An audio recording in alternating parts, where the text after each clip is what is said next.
This is Rock, chapter 34 first. Okay. Let me know when you're ready. Good. Shalom Israel in house and Shalom Israel that's online. Uh, Welcome back to another Sabbath service at MOTC. And that's all right. That's all right. Throw that little jazz in there. That's cool. So, I kind of what they call clickbait this title saying banging on camps. Let's learn from history. So it's kind of like a clip bang because I ain't gonna bang on no camps. All right. But camps are actually banging on themselves. As we can see throughout social media, that how things are being actually, I would say, going on within the nation of Israel, within this faith, right? You got camps, kind of like challenging one another, whether it's doctrine, whether it's numbers, whether it's, whatever's going on in Israel. This is a historical event that's not new. This has always happened throughout Israel. So that's what I want to do. I want to point out certain scenarios that took place in history of our nation. But as all historical and history lessons is for our learning, things not to do and not to repeat itself. Okay. This general, he's in the U.S. Army, I think military period. I forgot where he was at, but he said that's one of the main things that they focus on. They always focus on the history of that particular country, but more so they focus on the war aspects of that country. They take that experience and that history, which is a recorded fact, right, that happened, and they learn from that, and then they start to build, right, how to make their nation or how to make their army better. So we have to always remember that. And the Heavenly Father left these historical books for us so that we can learn and so that we can not repeat what our forefathers have done. And not only that, but to increase for the future. Because I just want to bring certain things out. I just got back out of the country, and I really love being around our people. I was around our people because it gives me more insight on what condition the children of Israel is in. And what I've seen was beautiful. I mean, it's just ordinary people, ordinary life, just trying to get by. But what they know about the scriptures is like none. They don't know nothing just about. I mean, if you even just say the 10 Commandments, that's about the only thing that they actually can be familiarized with, as well as if you talk about any kind of history or any kind of dietary laws or any kind of ceremonial laws, they don't know nothing. And it's a shame, but they still some happy people. And not only that, but that's one of the reasons why the Most High had sent out the disciples to do what? To help and teach the people. That's why Paul did his journeys, right? To enlighten Israel who was scattered abroad. So, I had a couple of conversations with him. One of the conversations I had with him, I'm gonna do a lot of talking. One of the conversations I had with him, I was buying some fish at this fish market, and they was cleaning the fish, and they threw the fish into the river. So there's a lot of catfish in the river, and it's like piranhas. They threw it in there, man. It was like piranhas coming to get it. So I had, always tell myself, okay, when to engage, when not to engage.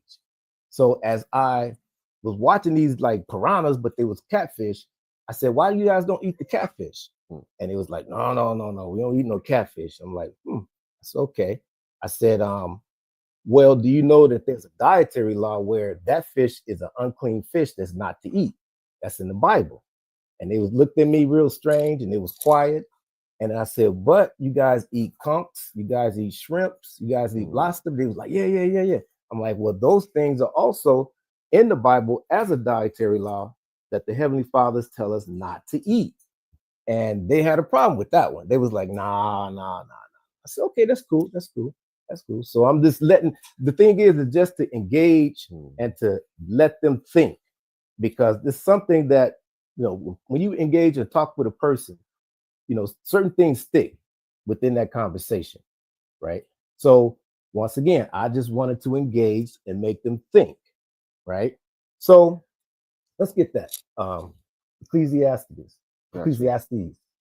I'm sorry, Ecclesiasticus, Gotcha. chapter 34, and start at verse 8, because I always love the scripture. I love the scripture. And I always meditate on it when I'm outside, even if I'm going to a different state, right? And I'm engaging with my people, right? I want to engage with them to a point where I just want to know what's their day-to-day life, because with our day-to-day life is the commandments and keeping with the commandments that, you know, we have to share that light with them. Okay. Verse 8. The book of Ecclesiasticus, chapter 34, and verse 8. Uh-huh. The law shall be found perfect without lies, and wisdom is perfection to a faithful mouth. Uh-huh. A man that hath traveled knoweth many things. Right. So I've been blessed to be able to go to a couple of places. I mean, Honduras, Guatemala, Belize. I venture out and I go to different states, you know, because I got family members there.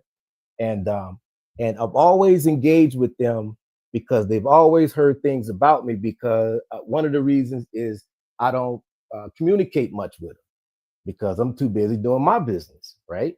But they know I don't do like their little holidays, because now this is the season, their little folly days is coming up. But they know I don't engage in that. So they're always curious when I come around, right? So I always kind of measure myself out, like kind of size them up, they sizing me up, and then I wait for my time to engage. So when it says a man in his travels, you know of many things, go ahead. A man that hath traveled knoweth many things, and he that hath much experience will declare wisdom. Will declare the wisdom. So I just sit back, not to say I'm smarter than them, but it's just the wisdom that the Heavenly Father give me about these scriptures, right? Because, you know, our people are always spiritual, so they're always going to have a faith base based upon Christianity. So the engagement always there, but I'm always modest. I'm not there to cut. I'm not there to bash them across the head, but I'm there to also make them think. My main goal is to make them think. And I love to bring out certain precepts and scriptures, right, that formulate around their world. When I say their world, I mean their everyday life, so that make them think, and also to make them have the ability to go in and find these certain scriptures. Okay, go ahead. Verse 10. He that hath no experience knoweth little, but he that hath traveled is full of prudence. It's full of prudence, meaning wisdom, just patience. And that's what we got to have with our people. We have to have that patience. So, but then again, what I did see, and that's what kind of got me involved, came up with this particular topic, is the war aspect of our people. I mean, our brothers outside of this country, man, they built differently, you know, and it's because of the environment that they're in. A lot of them, they get a lot of sun, they get a lot of fresh fruits and vegetables. You know, their whole diet is different from our diet here, right? The water is different, the air is different. You know, I just recognize all of those things around them at that time. So that's why it says prudent, because then I had to just be calm, be cool, and just take it all in. And when I took it in, that's when I was like, wow, you know, we really kind of jacked up in America. You know, now that we finding out all of this stuff that they're putting into our food, all of this, chemicals that's in our water, you know, the chemicals that's in the air, you know, they're really trying to kill Israel here to the point where, you know, if they even know seasonal when you're going to get sick, you know. Pollution. A matter of fact, I read 2 articles this week that said that California is going to have a real bad air quality. And I'm looking outside, I'm like, look all right to me. You know, we got a full moon that's out right now, and I don't see any, you know, things in the air that would block this full moon that we see. So, you know, it's a lot of things that we don't know that they're doing, and also they'll put it out there, and we just got to pay attention to it. Okay. Go ahead and read that again. Verse 10. He that have no experience knoweth little, but he that have traveled is full of prudence. When I traveled, I saw many things. Right. And that's why I like the scripture, because I saw many things. Go ahead. When I traveled, I saw many things, and I understood more than I can express. More than I can express. That's the key that I want to bring out in this. Saw many things, and I and I've seen more than I can actually express. But it's for the better, because when it's time for that wisdom and that understanding to come out that the Most High placed within me, then I try to work with it accordingly to help my people. Okay. So, like I said, it's a lot of things that I seen in conversations. This time around, I got a chance to travel a lot. I mean, I did a lot of driving, so I got familiar with the roads. I got familiar with different Providence. It was nice. It was really nice.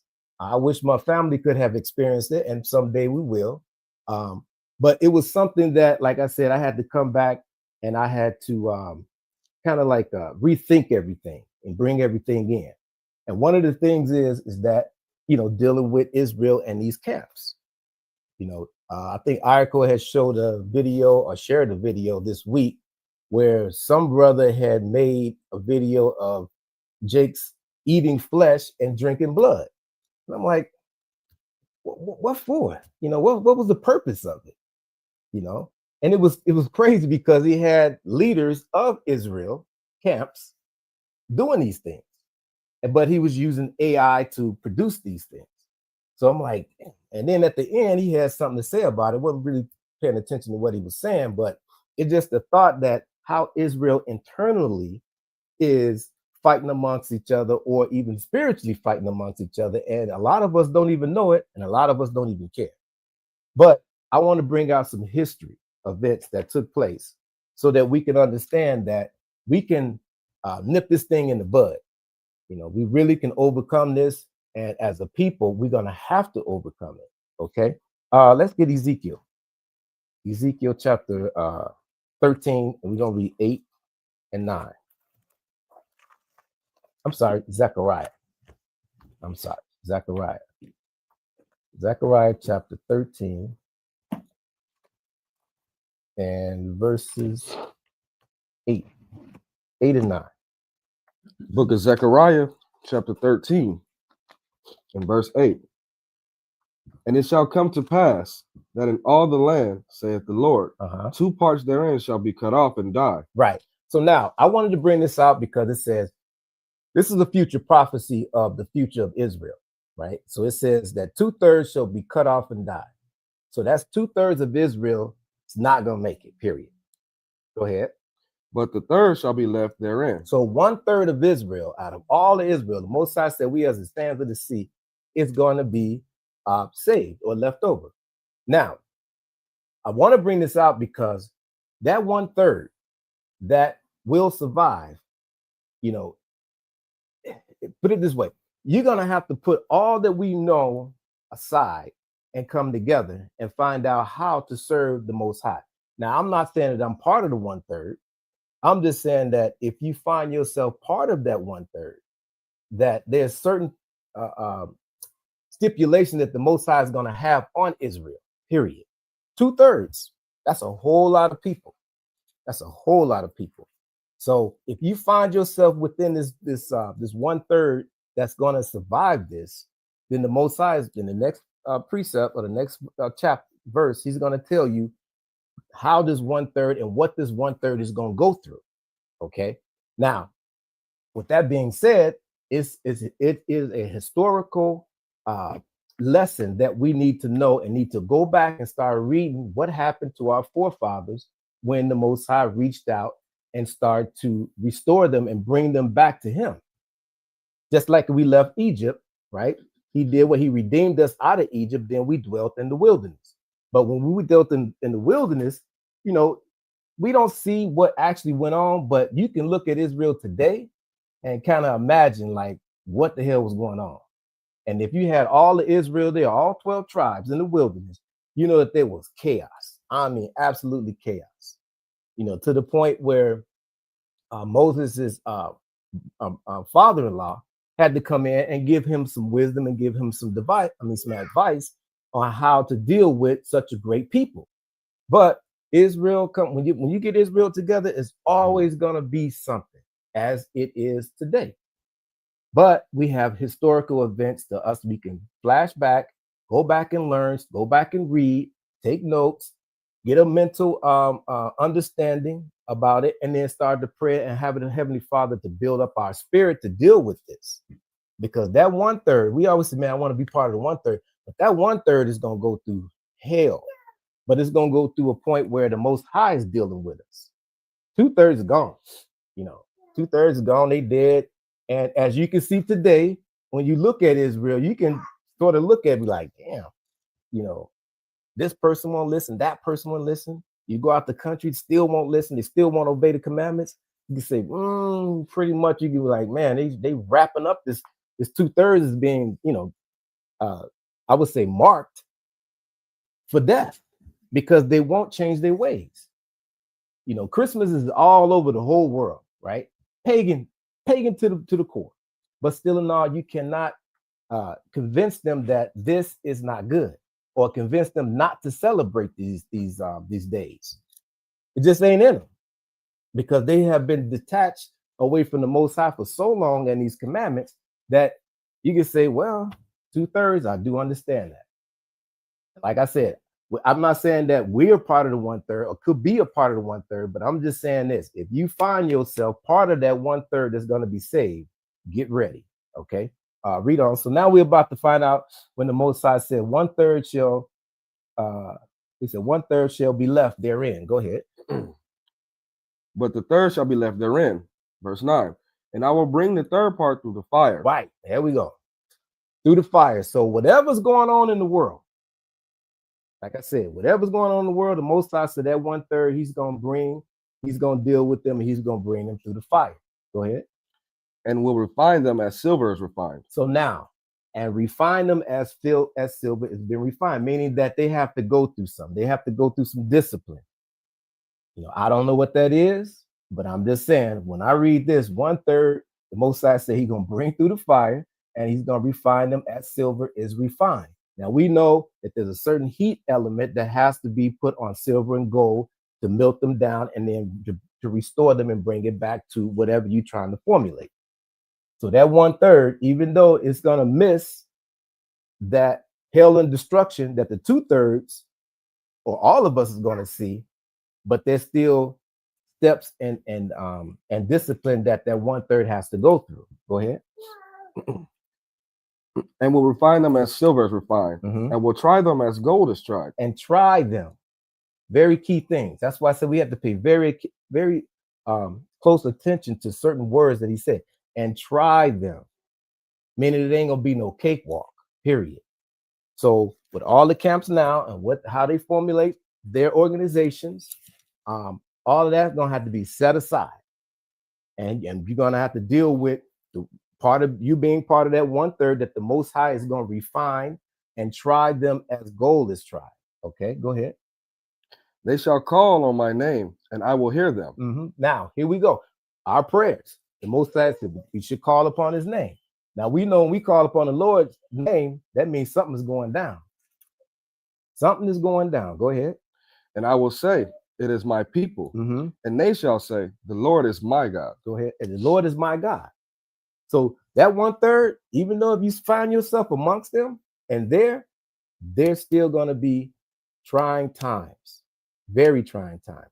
Could you read just 14:1? Because this, like I said, this is a future prophecy. Go ahead. Verse 1.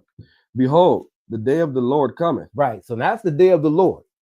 It says, behold, the day of the Lord's coming. So that means that this is a future prophecy which is going to manifest itself. Okay, go ahead. And thy spoil shall be divided in the midst of thee. All right. So with that said, so now I would like to play this video, because now I want to go into some history, because like I said, that 1/3, we have to understand and start to learn, right? If you find yourself amongst them, we have to learn what took place during Israel trying times, put it that way. And one of them is that what kind of fell on my spirit was the siege of 70 AD. And I was listening to Josephus, right? When you're dealing with Josephus, I know everybody have the opinion about him, but he's still a historian, and it's a historical book. I don't know why, but it was just in my spirit, and I have him on audio because it's pretty thick, right? And I'm trying to get through all these pages and trying to learn how to read what book is what. But I was just so interested in the history what took place when our people fell into the hands of the Romans. Not only that, but during that time of 70 AD, because we're going to experience that coming up soon. I mean, right now we're in the hands of the quote unquote Greeks and Romans, the Edomites, and they got some things planned for us. I'm going to tell you that right now. But go back to the camp, the camp banging is they love to see that type of turmoil within the nation of Israel, right? They love to see that. And another thing, the video I'm about to show you is it's some Amalekite, right? Claiming our history. That's one thing that they intrigued me. I'm like, I can't believe this guy is sitting here lying, saying that his people was there and experienced that, when that's a bold-faced lie. And what kind of made me think about certain things about how he's lying and that's not his people. And I always liked that movie, The Book of Clarence, right? When we was in Jerusalem at that time. And that's more of a truth of who was in Jerusalem during that time. And they even showed the Romans, right? When the Romans was going around asking for their papers and so on and so forth. You know, they even showed the Romans this. So the Romans are a bunch of daggone Edomites, white folks. And then, like I said, these Amalekites, which is white folks, claiming our history during that time. But this guy's gonna say something that is affecting our camps right now today. And we have to be very careful because, like I said, that spirit that was on our people during the siege of 70 AD, which you have to go into and read the historical events like Josephus and other historians who wrote about what took place was before the Romans even attacked, there was turmoil going on within I would say within the camps, or you can say within the camps or within the groups that was in Israel that was fighting for power at the time. So you had the Romans surrounding, about to attack, come in and kill everybody. But still in all, we had internal affairs and killing and murdering and jockeying for power, you know, during that time when we was siege in Jerusalem. And if you think about it, think about it today. You know, we got thousands of camps, which is a good thing. This was a very good thing. But a lot of camps are saying that, well, if you're not with us, then you're not, quote unquote, in the truth. Or, you know, you should come over here because I don't even recognize who they are, meaning the other camps. So you got that internal thing that's going on right now. And what we're about to experience here in America and the whole world, you know, because this economy is bad. And they keep telling us how things are gonna progress for the worse. Right. And then when things start to progress for the worse, that's truly the historical events that happen to our people. That's when we actually start to come together, because the Most High is allowing us to come together. Right. But then we have to trust one another. You know, we can't have this this bickering back and forth, and especially with doctrine. You know, like I said, I'm going to talk a little bit, but this doctrine aspect, that's what's got Israel stirred up right now. You know, and it was one of them that really kind of I just blew my mind, is that, not gonna name the camp, but they were saying that John the Baptist wasn't in the truth. I'm like, how did they come up with this thing? John the Baptist is not in the truth. Then you have one, you know, definitely the Gentiles. Gentiles topic is always a hot topic of who's gonna get in, who's not gonna get in. Then you have another doctrine that's out there. You know, you got the moon effect, you know, the new moons, which is the crescent moon, you know, all of this stuff, but it's nothing new. That's the point I'm trying to make. It's nothing new. All of these things always existed within Israel, and we always have problems and turmoils and back and forth, right, with different groups, different camps believing on certain things. So before we get into it, I just want to name like. Yeah, that's why in Isaiah 52:8, we always bring it out. You know, this will resolve everything that's going on in the Israelite community. If they would just exercise, if we would just exercise collectively the patience, growth, and waiting on the Yahushua is really putting into practice. If we will do that, waiting on Yahushua. Thank you. So if you read Isaiah 52:8. Yep. Isaiah chapter 52. 52 and verse 8. Gotcha. Thy watchmen shall lift up the voice. Now the watchmen are all leaders of the camp, and those who reside in the camp, wherever Israel is.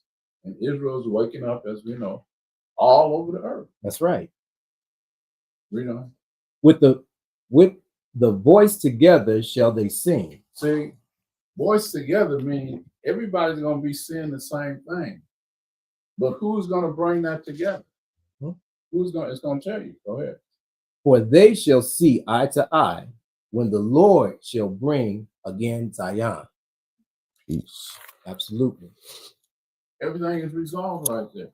But as I said, you have to wait, you have to apply patience, let ego and pride go, and stop pushing your point and other people pushing their point against your point or whatever. And look here, we waiting on Yahweh Shai.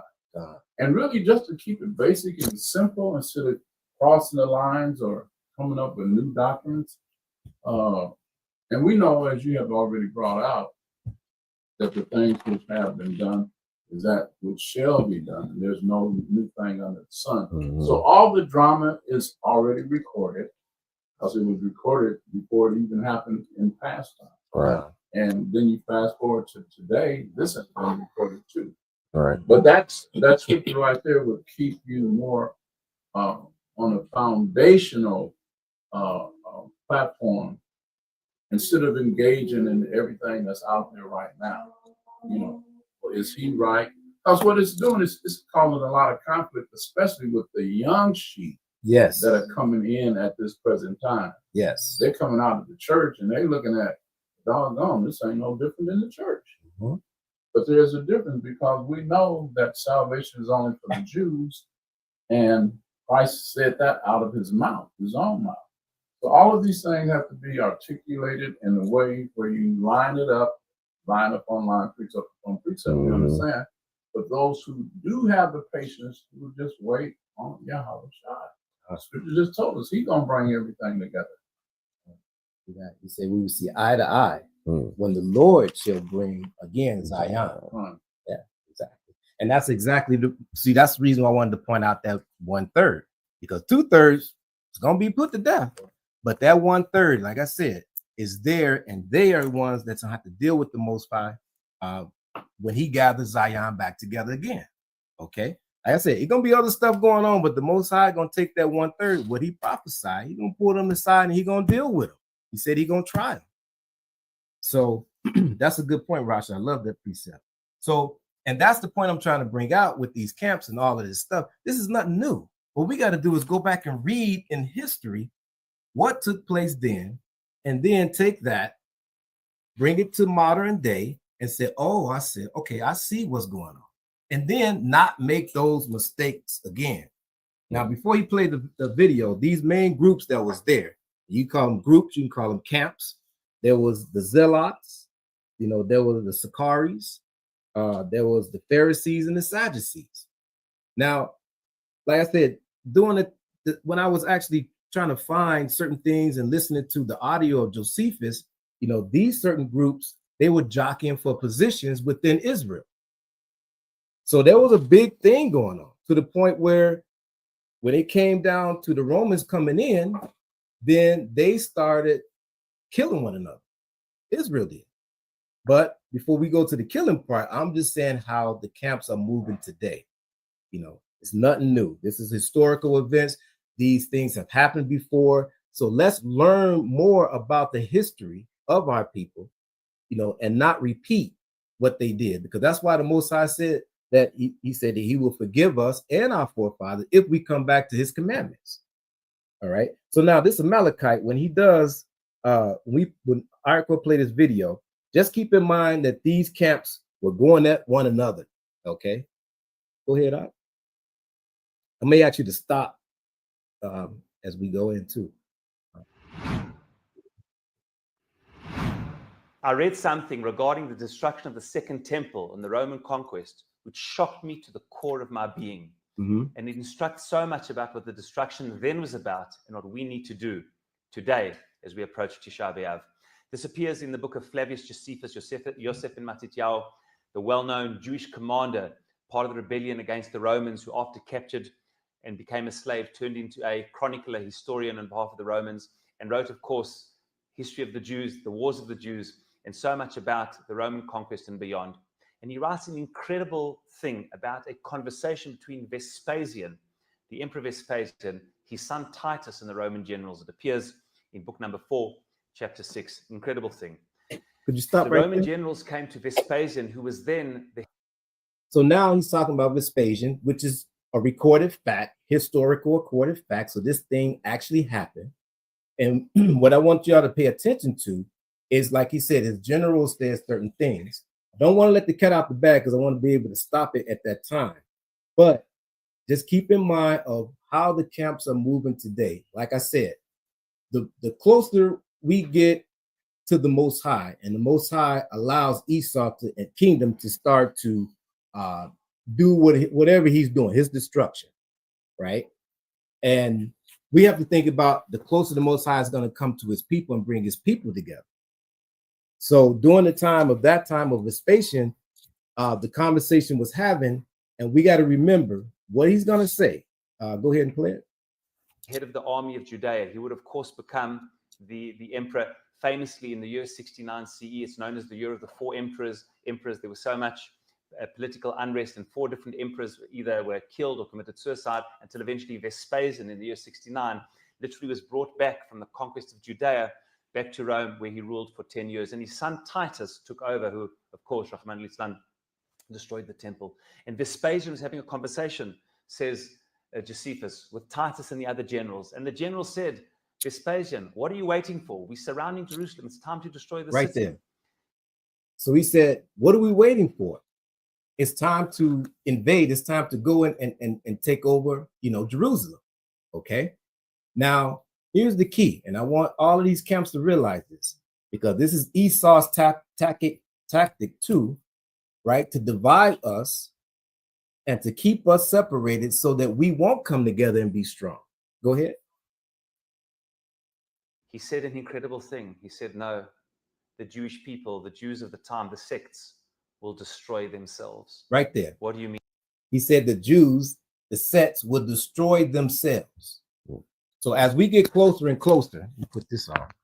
As we get closer and closer to our redemption, right? Esau turns it up even more. We got wars, rumors of wars. We got massive earthquakes in different places. They're saying that earthquakes are being erupted that hasn't been erupted for 6,000 years. So there's massive earthquakes that is moving. You have Esau is moving towards different types of wars. You have the uprising in the people. He's making it so tough and for people to to live. You know what I'm saying? I'm talking about the economy. Everything is sky high. Rent is sky high. Insurance is sky high. Everything is sky high. So that brings an uproar on the people. So you have all of these things happening, right? Now, when he goes back and he said that the Jews, the sects, will destroy themselves. Go ahead. He says, don't you know what's going on? He says, God is a Roman general. God is fighting on our behalf more than anyone else. He says the Jews are so divided. They're fighting amongst each other. He said so poignantly, if we fight, that will unite them. They will fight. Hold on, right there. He said, if we attack them now, right, they will unite. So no matter what doctrines is out there, I'm talking about modern day, no matter how divided we are today, if they would come and attack us now, we will come together and we will be strong. Bottom line, it's coming out of this general's mouth. I'm talking about a historical event. He said, but as long as we keep them divided, they will destroy themselves internally. Okay. And we see that right now today. We see it right now today. It may not be on the physical, but it's on a doctrine type of level, right? Because a lot of Israelites, like Ra'ashai said, is coming in, but they coming in and they saying, they be like, this is no different from Christianity. I thought I was coming into something that was gonna, be more worthy of serving our God, but all the turmoil and things that's going on within our nation, right? They say, well, hell, I'll just go right back out to the world. But this general is actually saying, no, this is not the time to, not yet. They're going to destroy themselves within. But if we attack now, they will unite. And then he's going to say that their God will fight for them. Well, we got historical events that has always happened. Our God, the God of Israel, have always came and fought for the sons of Jacob. Okay, go ahead. Nothing before. United, they've got a chance. Disunited, they don't. Lead There them you to go. their own devices, and indeed, they will destroy themselves from within. Shockingly, that is what happened. We know that as the Roman army came down to the south, all the other fleeing forces, Yochanan of Gush Chalav, Shimon bar Giora, all the other commanders came into Jerusalem, and they had all the ideologies. They had the city people who were more moderate. They had the villagers, and those from the north, which are a little bit more extreme. And everybody was there together, all the different views amongst the Jewish people. Some people, the Zealots, the Sicarii, said, fight to the end, fight to the death, no way of surrendering. Others said, we should surrender. See, he said, now one group, the Zealots, said, the hell with it. Let's fight to the end. Let's fight to the end. Then you got another group saying, no, let's open the gates up. Let's give ourselves over to the Romans and they'll show mercy on us. The other one was like, hell no, this, that, and that. So it was back and forth. And in that turmoil, they destroyed ourselves, right? Our people did during that time and throughout history.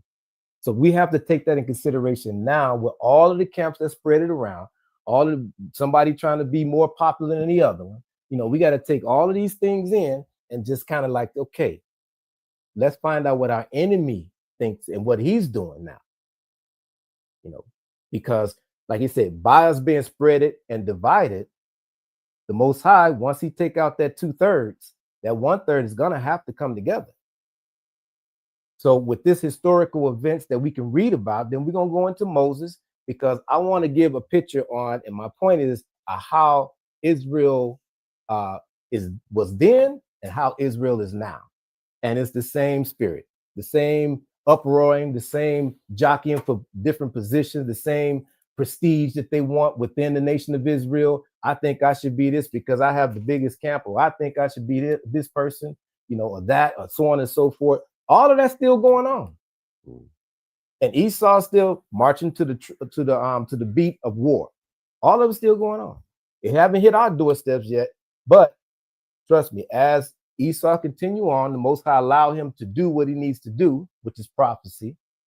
Then Israel will come together more and more, but then the eternal conflict between us, we're gonna have to come to an agreement and serve the Most High in righteousness, though.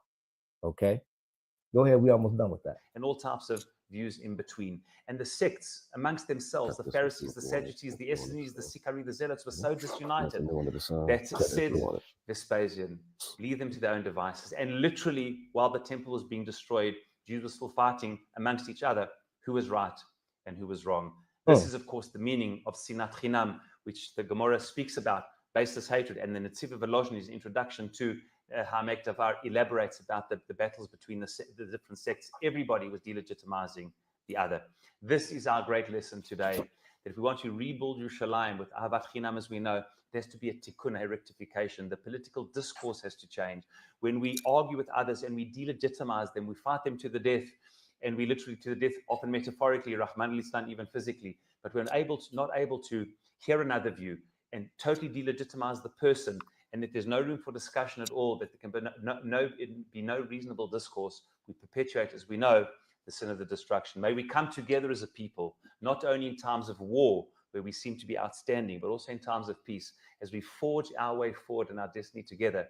May we be able to respect each other, engage in accepting a discourse, disagree vehemently, but validate the person. And through Ahavat Chinam and validating each other, we'll build a common destiny together. And please God, very soon, the rebuilding of Yerushalayim, the temple, speedily in our days. Stop. But yeah, so that's the point. Like he said, I wrote it down. He said, all this was still going on, right? The internal affairs, the fighting within Israel was going on as the Romans were surrounding Jerusalem, surrounding the wall of Jerusalem, and we were killing ourselves. But like he said, all of that was going on. We must understand that part of the history and then move on to perfect ourselves once we find out Once we find out that, you know what, no, the movement is happening, the Most High is coming. So we got to set aside all that camp disputes and all of that stuff, and we're gonna have to come together. It ain't gonna be easy. It's gonna be a whole. I always tell I said, man, it's gonna be a whole lot of fight when we come together. But the Most High, he's gonna let us do our thing. Hopefully it won't come down to putting brothers to death, but there's gonna be a whole lot of fighting because there's a whole lot of disputes with one another about what to believe, who's right, who's wrong. The man said that, who was right, who was wrong. Okay, so this is the historical events that I want to bring out in the scriptures just to make us think. Okay, you can read that. Book of Ecclesiastes, chapter 1, and verse 4. One generation passeth away, another generation cometh, but the earth abideth forever. The sun also arise, and the sun goeth down, and hasten to his place where he arose. Right. So now, when he said the sun and the moon, it's still there. That's one thing. Like tonight, I was looking at the moon. I was like, last night I was like, man, this moon have seen many wars. This sun have seen many wars, and it's still operating in how the ordinance that the Most High placed it in. Even the moon and the sun have actually seen Christ himself walk this earth. And here we are walking this earth, right? So as he says, go ahead, The wind goeth toward the south, and turneth about unto the north, and rolleth continually. And the wind returneth again according to his circuits. All the rivers run into the sea, yet the sea is not full unto the place where whence the rivers come. Thither they return again. All things are full of labor. Man cannot utter it. The eye is not satisfied with seeing, nor the ear filled with hearing. The thing that has been done, or the thing that hath been done, is the thing that hath been done. So he said the thing that has been done, right? That goes back to the historical events that happened to our people. Go ahead. It is that which shall be done. And is that shall be. So we shall repeat it, but go ahead. And that which is done is that which shall be done. And there is no new thing under the sun. Absolutely. So there's no new thing under the sun. But we can make adjustments, right? We can make adjustments to historical events that have happened and to up until now, while we're walking through, this life that we live in now. So we can make adjustments, and we're gonna have to make adjustments. But like once again, that's the reason I read 2/3 is gonna be put to death. But that 1/3 is gonna have to deal with it.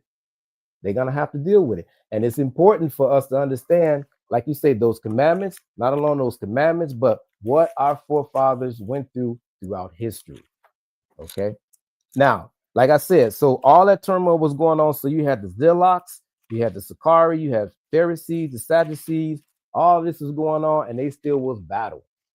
And to the point where they actually invaded Jerusalem, right? Killed, massacred our people. And it's funny because Josephus give like a very good description on things that was being done and what was taking place in there once the Romans came in, right? In very detail. And they massacred. One of the things that stood out, it was like, I guess the wealthy people that was in Jerusalem at that time, they had silver and gold. What they would do, they will swallow the silver and the gold. And then as they was gathered, be put in slavery, the Romans found out, the Roman army found out that that's what they was doing. So they started to slice our people open, slicing them open, and started looking for the silver and gold that they was actually swallowing. There was a lot of things going on. Like I said, that it's important for us to go back and start to read that history, that what took place, because we have to have a vision on what's going to take place during our time today. And I don't know how close we are, but I can just tell you this: everybody's feeling the punch right now. Everybody, all over the world, not just the U.S., but all over the world. And what's going to happen when this man actually goes to war? I mean, like to war to the point where the U.S. is being attacked, and I mean just war. I'm talking about like cyber attacks. I'm talking about they can shut down the grid. That kind of war. Because they're putting all of us on this server, in digital, what you call a digital world. So they putting everybody on that. So when all of them things started to shut down, then the people started to uproar. What kind of world we gonna be living in, and what kind of conditions we gonna be living in? So as the brother Red said, there's nothing new under the sun. So I just want to bring out that part of the history that I think that is very important. Like I said, just do the audio, because the audio is better than kind of going through this. And I read along as they go, and once certain things stand out to me, right? But I want to go into Numbers, because that same spirit that was on our people then is on our people now. And like the brother said, there's no new thing under the sun. And I just want to bring out a recorded fact, historical event that happened, right? How our people, when we come together, everybody's jockeying for position. Everybody's jockeying for, who's going to be the leader. I'm glad Rasha read that in Isaiah, because that gives some clarity. But let's go in history and find out how they was dealing with Moses. Let's go to Numbers chapter 14. Numbers 14 and verse 1.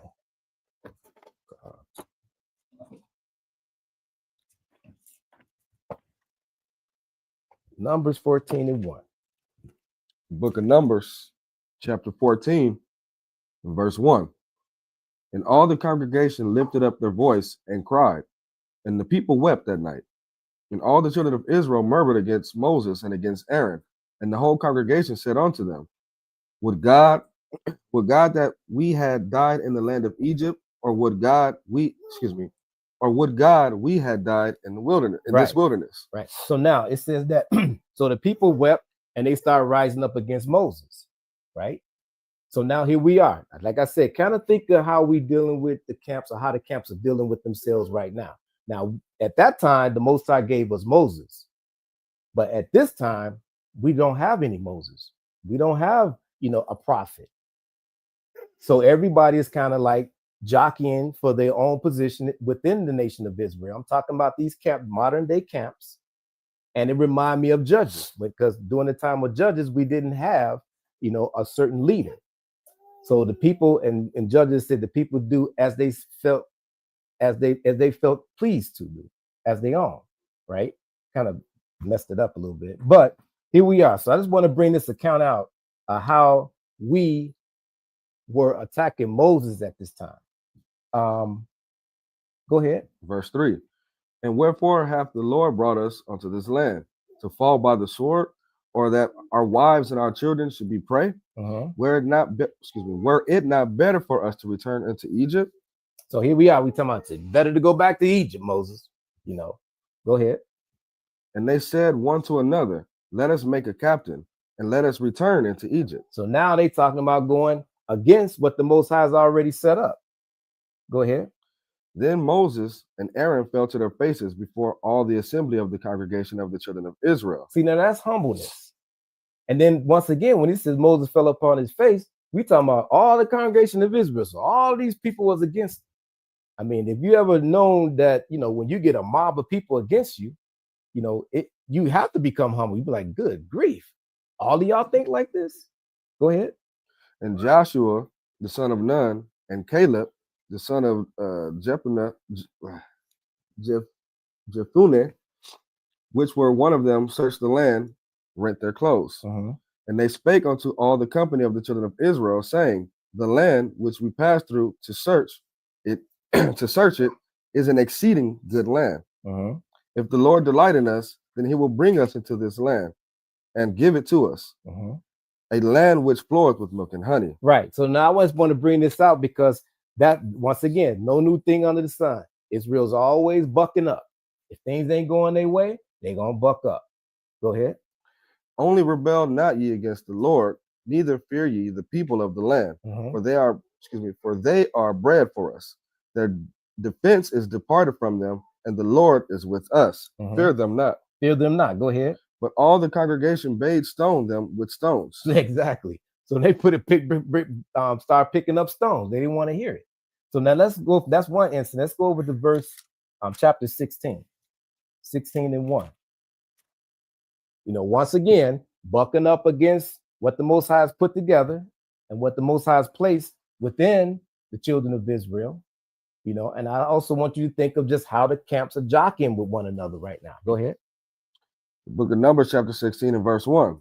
Now Korah, the son of Izar, the son of Kohath, the son of Levi, and Dathan, and Abiram, the sons of Elab, and On, the son of Peleth, sons of Reuben, took men. And they rose up before Moses with certain of the children of Israel, 250 princes only, of the assembly, famous in the congregation, men of renown. It says men of renown, famous. Okay. Once again, I want to reflect back to our camps that we're dealing with today. Men of renown of the congregation. So here they are bucking up against Moses once again. Now, we're going to continue to read verse 16 because the Most High is going to do something. And like I said, 2/3 are going to be wiped away. The 1/3 is going to have to deal with whatever the Most High got planned for us. Okay, go ahead. Verse 3. And they gathered themselves together against Moses and against Aaron, and said unto them, Ye take too much upon you, seeing all the congregation are holy, every one of them. Right. So he said, you take too much upon you. All of Israel is holy. So what makes you holy, Moses? What makes you the one that's actually going to lead us, you know, to this promised land? Even though the Most High had already set it in stone, though. Okay, go ahead. Seeing all the congregation are holy, every one of them, and the Lord is among them.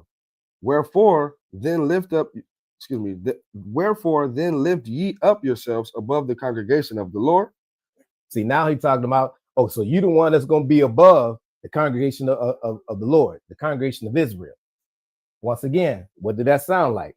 It sounds like the camps today. If you're not part of this camp, you're not in the truth. If you're not with us, you ain't part of Israel, and so on and so forth. You know, then you got, like you say, little small camps like us. We small, but we mighty, you know, who have a lot of years that we put in. The Most High allow us to put these years in. But still again, you got other ones that want to jockey for certain positions. Okay, here is what's his name? Kohath. Here is Kohath trying to jockey for Moses' position when it wasn't ordained for him to have that. Go ahead. Verse 4. And when Moses heard it, he fell upon his face. He's always falling upon his face because he's showing that humility to the children of Israel. Even though they're bucking up on him, Moses always bowed his face because he knew that we have a great and terrible God. And he always saying he loved his people because he already know, oh man, if you're coming like this, don't look at me. The Most High is going to deal with y'all. Go ahead. Verse 5. And he spake unto Korah and unto his company, saying, Even tomorrow the Lord will show who are his. Woo, right there. So he said, even though. So like I said, that 1/3, you find yourself in the mix of them. He said, right here in this history, saying that come tomorrow, the Most High will show who's who. Okay, who is his? I'm trying to say, who is his? Same way today. You know, no matter how big your camp is, no matter how smart your camp is, it said that the Lord is going to choose who he wants. Go back to that 1/3. But the Lord's going to choose. Nobody else is going to choose. You can't choose it for yourself. You can't choose it for somebody that's in your camp. You can't choose your elder and say and put him in that place. No, the Lord is going to choose. Go ahead. Start that again from 5. Verse 5. And he spake unto Korah and unto his company, saying, Even tomorrow the Lord will show who are his, and who is holy, and will cause him to come near unto him, even him whom he hath chosen. Even him whom he hath chosen. Go ahead. Will he cause to come near unto him. Whom he hath chosen. Go ahead. This do, take ye censers, Korah and all his company, and put fire therein, and put incense in them before the Lord tomorrow. And it shall be that the man whom the Lord doth chose, he shall be holy. You take too much upon you, you sons of Levi. Right. So he said, you take too much upon you, you sons of Levi. And when he means holy, meaning set apart. Holy means set apart. Go ahead. Verse 8. And Moses said unto Korah, Hear, I pray you, you sons of Levi. Seemeth it but a small thing unto you that the God of Israel have separated you from the congregation of Israel to bring you near to himself to do the service of the tabernacle of the Lord. Right. He's talking about the sons of Levi. Okay, go ahead. And to stand before the congregation to minister unto them. and he hath brought thee near to him, and all thy brethren, the sons of Levi, with thee, and seek ye the priesthood also? Right. So he told them, isn't that enough? Obey what the Most High and the structure that the Most High have set up. And that's what we got to understand with these camps. Understand, these camps are in their place because the Most High placed them. If you have a large congregation, good. That means you got a lot of responsibility. If you have a small one, that's good too. You know, you maintain the course. And that's one thing over the years, when I first came to Sons of Jacob, the motto was, we're going to go about doing our own business. We're not concerned about other camps. We're going to be doing our own business. And that's, and believe it or not, from that time, back in the early 90s, right? The Most High blessed Sons of Jacob because he blessed us with a lot of men, right? To come in, and we made a force here on the West Coast. But the motto was, we're going to be concerned and do our own business, right? And we're still doing that today, those who still around. But that was the key of all things. And we continue to please the Most High because we're still here. Okay, read on. Verse 11. For which cause both thou and thy company are gathered together against the Lord. And what is Aaron that ye murmur against him? Right. So now he set up Aaron next to Moses. Go ahead. And Moses, verse 12, and Moses sent to call Dathan and Abiram, the sons of Eliab, which said, we will not come up. It is a small thing that thou hast brought us up out of the land that floweth with milk and honey, to kill us in the wilderness, except thou make thyself altogether a prince over us. Right. So now they study going into it. They back and forth. Congregation sitting there waiting. Right. But earlier when he said the Most High will choose whom is for him. Okay, go ahead. Moreover, thou hast not brought us into a land that floweth with milk and honey, or given us an inheritance of fields and vineyards. Wilt thou put out the eyes of these men? We will not come up. We will not come up. And they always reminiscing back in Egypt. And the Most High always said, leave Egypt alone. I'm dealing with you right now. And that's what we're going to have to do once, like I said, once we find ourselves in a position where we can't be looking back at America. You know, we got to move forward. But understanding this history will help you move forward and not think back and reminisce about where you at now today, whether you're in the U.S. or wherever Israel may be, because we're scattered abroad. But he will bring that 1/3 together. Okay, go ahead. Verse 15. And Moses was very wroth and said unto the Lord, respect not their offerings. I have not taken one ass from them, neither have I hurt one of them. Like Moses didn't take no bribery, none of it. So why are they coming up against it? Don't worry about it, Moses. They coming against me. Go ahead. And Moses said unto Korah, be thou and thou all thy company before the Lord, thou and they and Aaron tomorrow, and take every man his censer, and put incense in them, and bring ye before the Lord every man his censer. 250 censers thou also, and Aaron each of you his censer. And they took every man his censer, and put fire in them, and laid incense thereon, and stood in the door of the tabernacle of the congregation with Moses and Aaron. And Korah gathered all the congregation against them unto the door of the tabernacle of the congregation. And the glory of the Lord appeared unto all the congregation. And the Lord spake unto Moses and unto Aaron, saying, separate yourselves from among this congregation, that I may consume them in a moment. Right. So now the Most High ain't playing. Like he said, he will choose. And he says, separate yourselves from them. Go ahead. Verse 22. And they fell upon their faces and said, O God, the God of the spirits of all flesh, shall one man sin? Shall one man sin, and wilt thou be wroth with all the congregation? And the Lord spake unto Moses, saying, speak unto the congregation, saying, get you up from about the tabernacle of Korah, Dathan, and Abiram. Right. So now he says, okay, well, cool. Because he said, like, would you destroy all of Israel, the whole congregation, just because of these evil men?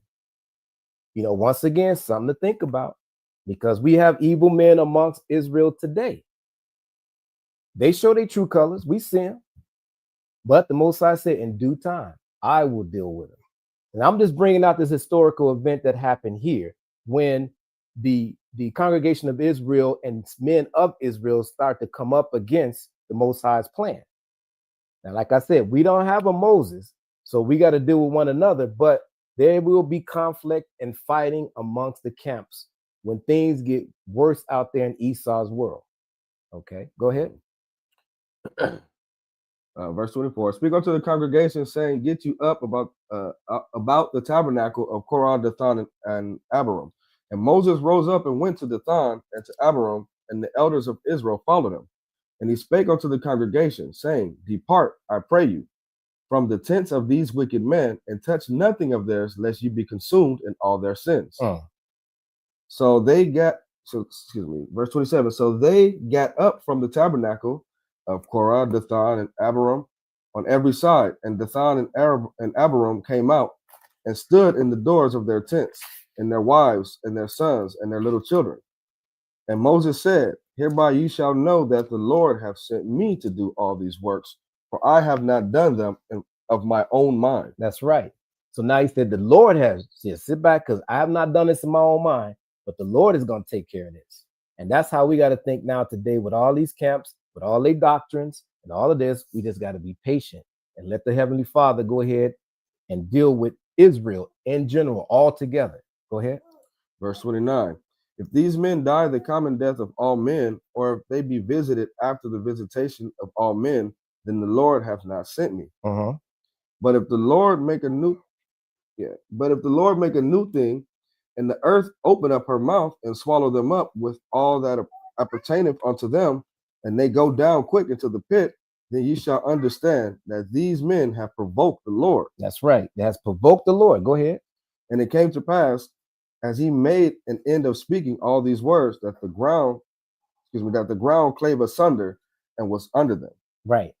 All of that talk, all that lip talk, coming against Moses, bringing the congregation against Moses. But they didn't come against Moses, they came against the Most High. And that's how we got to start thinking now. You know, like I said, when we come together, every camp is going to have their own opinion about everything. But the Most High will choose whom he wants to choose. And that's going to come through with the destruction of the 2/3. The 1/3 is going to come through the fire. But as we come through the fire, those who understand this history and know this history, then you will understand how to move accordingly so that you won't provoke the Most High. Go ahead. Verse 32. And the earth opened her mouth and swallowed them up and their houses and all the men that appertaineth unto Korah and all their goods.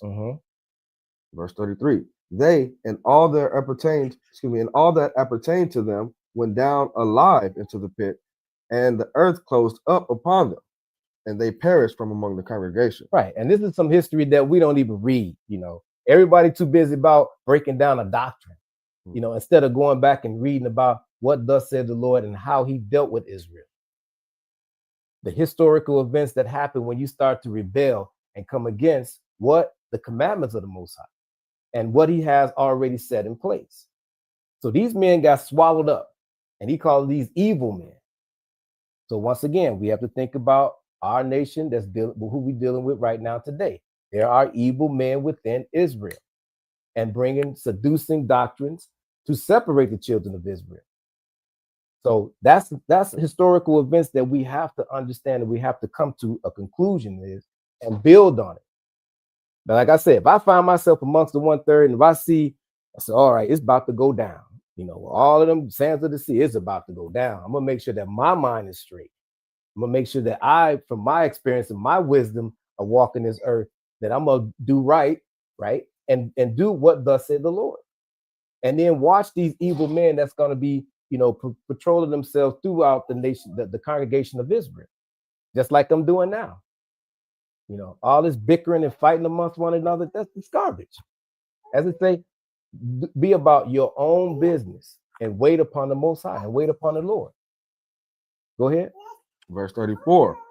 And all Israel that were round about them fled at the cry of them, for they said, lest the earth swallow us up also. And there came out a fire from the Lord and consumed the 250 men that offered incense. That's right. Go ahead. And the Lord spake unto Moses, saying, speak unto Eleazar, the son of Aaron, the priest, that he take up the censers out of the burning, and scatter thou the fire yonder, for they are hollow. That's right. I'm gonna leave from that. Now I just want to bring out some more sets, right? Giving an example of Israel bucking up and how these men here out of these camps, right, came against Stephen. So that was one part of the history. Now I want to go back to Stephen, because what Stephen did, Stephen always gave a historical event on how the Most High have saved Israel, what the Most High have done for Israel, and what the Most High have done for those evil and wicked men of Israel. Okay, let's get Acts real quick. Acts chapter 6. Acts chapter 6, and let's start at 8. We're gonna read down to 15. Book of Acts, chapter 6, and verse 8. And Stephen, full of faith and power, did great wonders and miracles among the people. Then arose certain of the synagogue, which is called the synagogue of the Libertines. So now we got about to go into the synagogue of the Libertines, once again pointing out certain camps, certain groups within Israel, jockeying for positions, jockeying for power, right? And Stephen is about to tell you what, and we get an understanding of what Stephen and the disciples was going up against within our own nation. Go ahead. Verse 9. Then arose certain of the synagogue, which is called the synagogue of the Libertines, and Cyrenians and Alexandrians, and of them of Sicilia and of Asia, disputing with Stephen. Right. So disputing with it, always going to be. That's why the brother said there's no new thing under the sun. That's why what we see today is going on. But now they have a platform called social media where they can really get on and just do their spiel. But once again, as we in this faith, we have to rely upon what the Most High has given you thus far. I mean, they can come out with all kinds of new breakdowns and this, that, and the other, and rattle up the people. But still in all, you have to stay within your boundaries of what the Most High has given you, because there's nothing new under the sun. If you want to look at these are camps, right? The Libertines, the Alexanders, all of them are like camps. I'm not gonna name no camps, but I'm just trying to hope I'm trying to put forth my point and trying to put a picture on how things are moving today. Okay, go ahead. Verse 10. So they came up against Stephen. Go ahead. Verse 10. And they were not able to resist the wisdom and the spirit by which he spake. They were suborned men, which said, we have heard him speak blasphemous words against Moses and against God. And they stirred up the people and the elders and the scribes, and came upon him and caught him and brought him to the council. So they stirred up the people. That's one thing that's easy to do too. When you start stirring up Israel, look out. Look out. Whether they're wrong or whether they're right. And that's something that we also got to think about too, and keep in our memory bank. Because the Heavenly Father have us to go out there and start teaching the people, just know, nothing new under the sun. You're going to have some provocateurs in the midst of us that's going to get things stirred up. Now, here's poor Stephen. Go ahead. Verse 13. And set up false witnesses, which said, this man ceaseth not to speak blasphemous words against the holy place and the law. Okay. It says false witnesses, provocateurs. We're going to have a whole lot of that when things start to heat up. We got it now. You know, I'm not too active on social media, especially dealing with like camps and what's out there. ICOR do a hell of a job by keeping us abreast, but it's a whole lot of stuff out there. You know, things that I don't even want to be bothered with. I'm too busy trying to pay mortgage and pay bills, and busy trying to get to this man's job, and and then trying to maintain the family and so on and so forth. Than to be bothered with all of this nonsense. Everybody want to get on social media and express themselves about what? Here's the book right here. Here's the historical things right here. Study to do thy own business. Israel, period. Go ahead. Verse 14. For we have heard him say that this Jesus of Nazareth shall destroy this place and shall change the customs which Moses delivered us. And all that sat in the council, looking steadfastly on him, saw his face as it had been the face of an angel. That's right. So then we know that Stephen, they put my brother to death, and Paul was in the midst of that. But the point I'm trying to make is is that certain camps and certain not I can't say camp, but certain groups within Israel stirs up, bring false witnesses, right, against the prophets of the Most High, and get things stirred up within Israel to the point where certain of our brothers get put to death. Stay in Acts and get Acts chapter 14. The stirring up Israel is like stirring up a hornet's nest. So if I'm ever in the midst of all of Israelites and everything starts going, I already know. I'm like, okay, where's my corner and where's the exit? Okay. Acts chapter 14 and read verses 19 and 19. Gotcha. The book of Acts chapter 14 and verse 19. And there came thither certain Jews from Antioch and from Iconium, who persuaded the people, and having stoned Paul, drew him out of the city, supposing he had been dead. Exactly. More camps, if you want to say it, because they came out of a certain area, right? So now here's Paul about to get stoned, and they're going to deal with Paul as well. Nothing new under the sun. Go ahead. Verse 20. Howbeit, as the disciples stood around about him, he rose up and came into the city, and the next day he departed with Barnabas to Derbe. And when they had preached, the gospel to that city, and had taught many, they returned again to Lystra and to Iconium and to Antioch, confirming the souls of the disciples and exhorting them to continue in faith, and that we must through much tribulation enter into the kingdom of God. Right. So we must through tribulation must enter into the kingdom of the Most High. And that's why I went back to that 1/3, because Most High said he's going to try them as silver and gold. He said we must enter tribulation. There will be tribulation even with that 1/3. Now, my question is, I ponder upon it, not too much, but I'm just wondering, I'm like, so this 1/3, what the Most High is going to do with them? You know, we threw around the second wilderness and things like that. You know, people come up with different doctrines about that.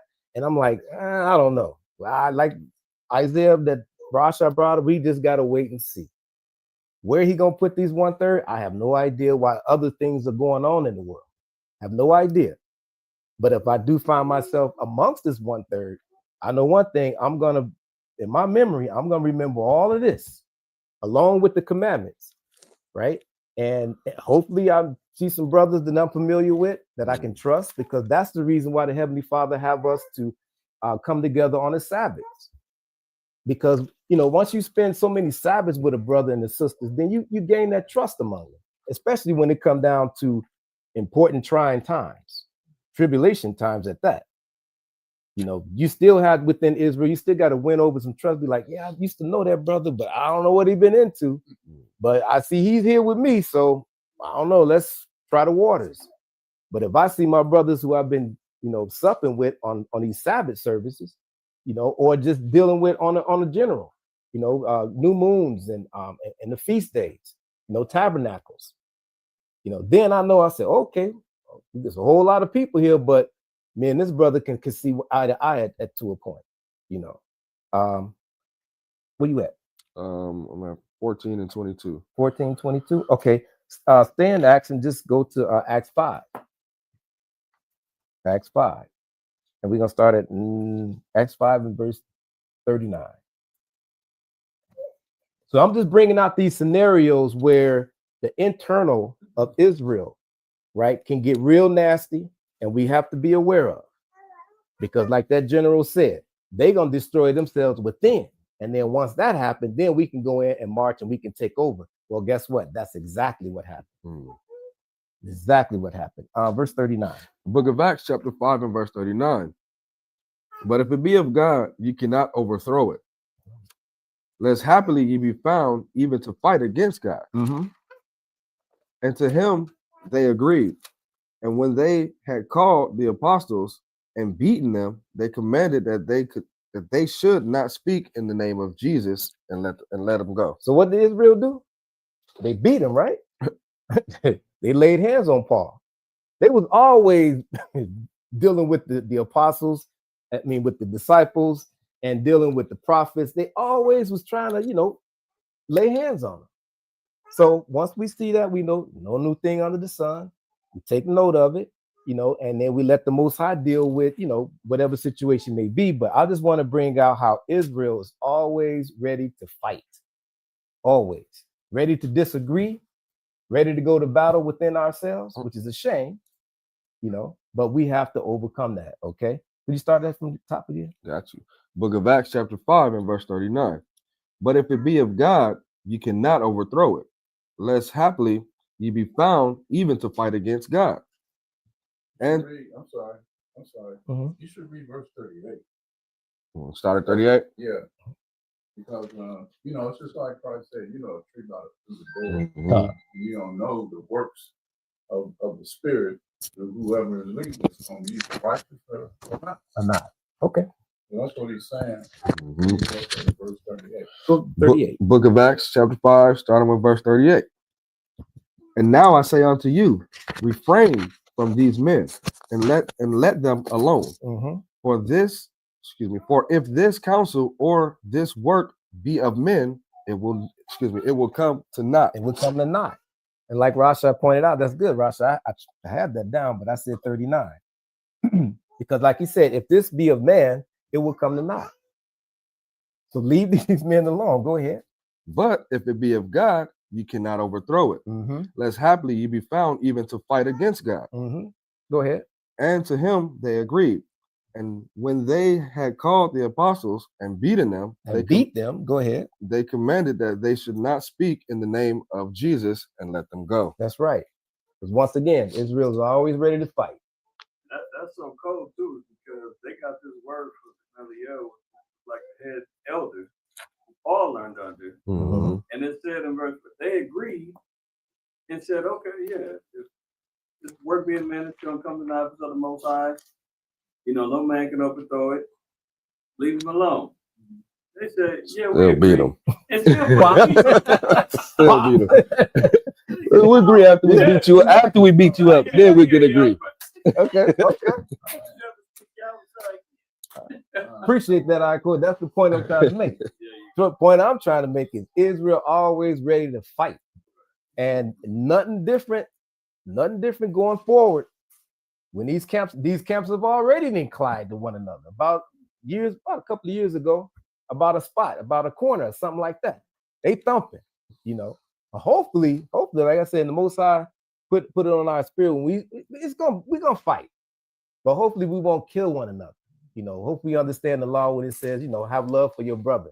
You know what I'm saying, and not go to that point. But I am convinced that when Most High bring us together, there's gonna be a whole lot of fight.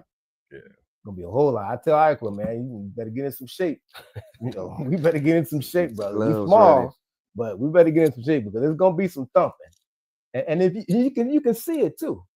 Can you imagine getting like certain camps, and we have to come in? Well, we got the biggest camp, so we're gonna run things. No, hold on now. Here we go, blah, back and forth. Here we go with the feud. You know what I'm saying? And then you may have some hothead that's in these camps to just fire off. Wow.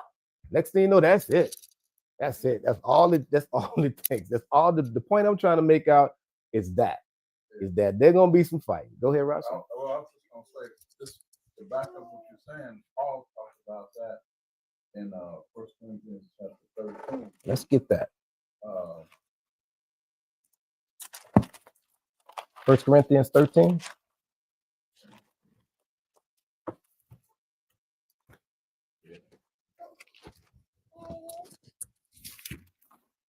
Actually, it's 11. 1 Corinthians 11, verse 34.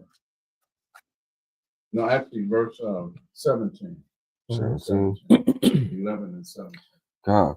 Book of 1 Corinthians, chapter 11, and verse 17. Now, in this that I declare unto you, I praise you not, that ye come together, not for the better, but for the worse. See, that's what's going to happen. Beautiful. You're going to come together, but you're going to come together for the worse. Wow. But read verse 34 on that too. Verse 34. And if any man hunger, let him eat at home, that ye come not together unto condemnation, and the rest will I set in order when I come. That's right. So he gonna set it in order when he come, Paul said. Because he knows conflict in Corinth, he conflict all over. That's right. But he had to write these letters and say, hey, when I get down straightened out, even though you guys, you're going to come together, but you're going to come together for the worst. For the worst, like that. That's so true. So true. That's why I say it's going to be some thumping. You know, it's definitely going to be some thumping. But as, you know, as we, you know, understand that this is our deliverance, hopefully Israel will be like, all right, well, brother, this you know, we, you know, agreed to disagree to this point. Let's let the Most High work within our, you know, within our nation, you know, at that time, you know. But yeah, I like that, for the worst, definitely for the worst. But we have to be refined, like he said. But my last scripture, and I just want to bring this out in the book of let me see, where is that? In the Apocrypha. Let me see where it's at. I just want to bring this out because once we come together, there's no stopping us, and these other nations know it as well. Judith. I'm sorry. Yeah, in the book of Judith, 5:20, right? Because, like you said, we come together for the worst, but you know, once we iron things out, we know we can come together. But then the nations are going to be fearful, as they have been throughout history. When Israel finally get themselves together, the Most High say, okay, go destroy this nation and you know, wipe this nation off, you know, to take their land or whatever. But these other nations know once Israel get their act together and start following what thus said the Lord our God, then they know there's no stopping us, period. And this is just one little history bit. Like I said, I wanted to kind of stick with the history that this one particular, I think it was a Moabite, correct me if I'm wrong, Judith chapter 5. And Some say it's Israel. See, is Israel? Okay. Judith chapter 5, we just read 20 down to 21. Book of Judah, chapter 5, and verse 20. Now, therefore, my Lord and governor, if there be any error in this people. Now, keep that in mind now, because, you know, when you go and read the history of it, they wanted to come down and attack Israel when they was vulnerable. And he was giving them an advice about, no, them people there. And he gave the whole history of how the Most High had delivered us out of Egypt, how the Most High has always looked out for his people. And if you come up against them, that they will be a mockery in history. He said we will go down as a mockery in history if we decided to fight these people or go against these people when they're doing right by their God and doing what thus said the Lord, the God of Israel. So he's giving them advice. No, I don't think you want to mess with them, you know. So go ahead. I started from the top. Gotcha. Verse 20, the book of Judah, chapter 5. Now, therefore, my Lord and governor, if there be any error in this people, and they sin against their God, let us consider that this shall be their ruin. Right. And that's what we got to keep in mind. We have to consider that.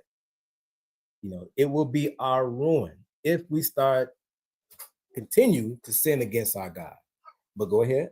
And let us go up, and we shall overcome them. But if there be no iniquity in their nation, let my Lord now pass by, lest the Lord defend them, and their God be for them, and we become a reproach before all the world. You see, before all the world. And mind you, Esau knows this. This is why he is on a consistent basis trying to keep us out of the laws and the commandments of God. That is his whole duty. When I'm sitting there watching him and the things that he's doing with other countries and just the things that he's performing, period, even in this country, you know, he's constantly want the children of Israel to commit sin, because he knows if we continue to commit sin, then the Most High is not going to deal with us. But if we come and start to obey these commandments and come out of this sinful nature that he's put us in, then the Most High will always look upon his people and be able to deliver his people from whatever captivity we find ourselves in. He's done it throughout history. Read that again. Just that one. Verse 21. Yeah. Book of Judah, chapter 5, and verse 21. But if there be no iniquity in their nation, Now keep that in mind. So no iniquity. So we start to repent, and the Most High knows our hearts. He knows our minds. He knows that we're trying. Go ahead. let my Lord now pass by, lest their Lord defend them, and their God before them, Right? and we become a reproach before all the world. Before all the world. He has that in the back of his mind, Esau does. And like I said, one way to attack us is through our food, because he knows that food nourishes the body, it keeps us going so that we be able to serve the Most High in righteousness. So, I just wanted to touch on a little bit, Israel. I hope I kind of made my point kind of clear. Just us coming together and these camps, we got to stop this camp banging and just focus on your own business. Focus on what the Most High is giving you and your congregation. And just like Ra'asha brought out, it was Isaiah chapter 58, read 52. Read that again. Yeah, we don't leave off with that. 52 and verse 8. Isaiah chapter 52 and verse 8. Book of Isaiah. On that. Book of Isaiah, chapter 52 and verse 8. Thy watchmen shall lift up the voice. With the voice together shall they sing. For they shall see eye to eye when the Lord shall bring again Zion. Exactly. Amen. So with that, Israel, I say shalom. Continue on a blessed Sabbath. And, and keep your eye on the prize. And the prize is those commandments. So that we can be part of that 1/3 that the Most High will choose. With that, I say shalom.